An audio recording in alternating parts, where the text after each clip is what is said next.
Hey everyone, it's Craig with One Man's Cancer Journey. Today's episode is entitled Happy Cancer Diagnosis Day. And I know what some of you might be thinking. I think the cancer spread to Craig's brain. Why would he celebrate the day that he was diagnosed with cancer? Well, today's a celebration because it's been 1 year since I was diagnosed with cancer, and I'm still alive. When I got the diagnosis of cancer, I was very concerned that I might not even make it through Christmas. And here I am a year later, still living, still waking up each morning. And so each day to me is a bonus. And so I don't mind celebrating my diagnosis. And while the quality of life over the past year may not have been what I wanted or may have been challenging, I'm still waking up each morning, and that's just something to be grateful for and something to celebrate. We're not seeing growth, we're not seeing spread. And while we would love to see shrinkage, at this point, we're maintaining it. And so I get bonus days to spend with my family and loved ones. And so I do celebrate the day that I was diagnosed with cancer and the fact that a year later, I am still alive and living life.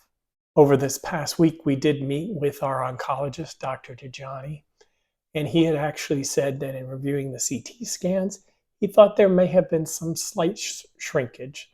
Obviously, nothing real big, but something moving in the right direction. And overall, he seemed pretty good with the results that we had seen in the scans.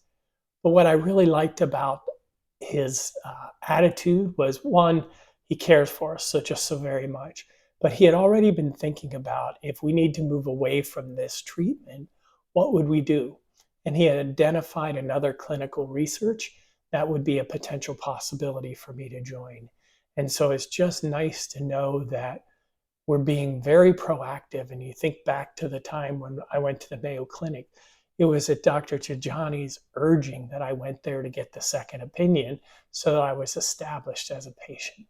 And so just really grateful for the fact that we're seeing this movement in and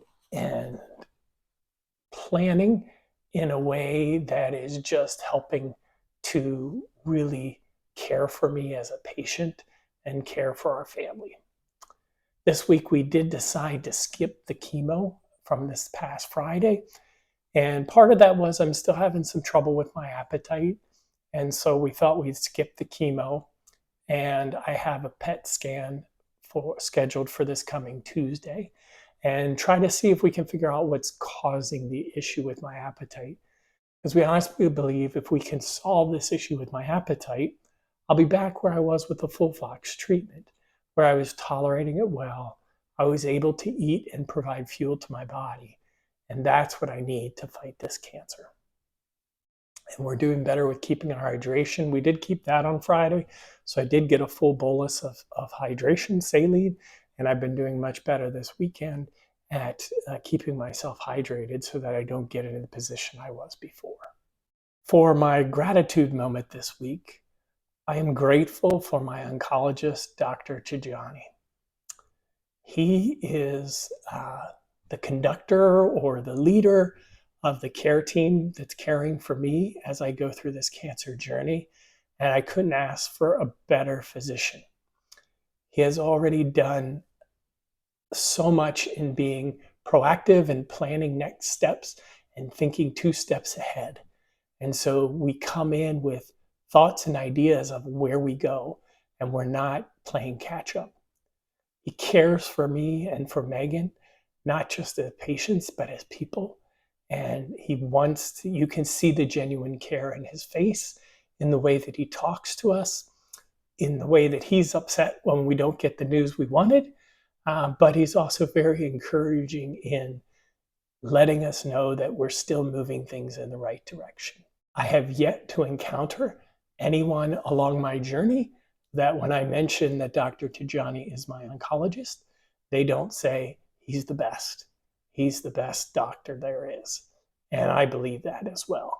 He just is so caring, so understanding, and so thoughtful in treating us, not just for the cancer, but treating us as a patient and as a human, and we cannot be more grateful for that.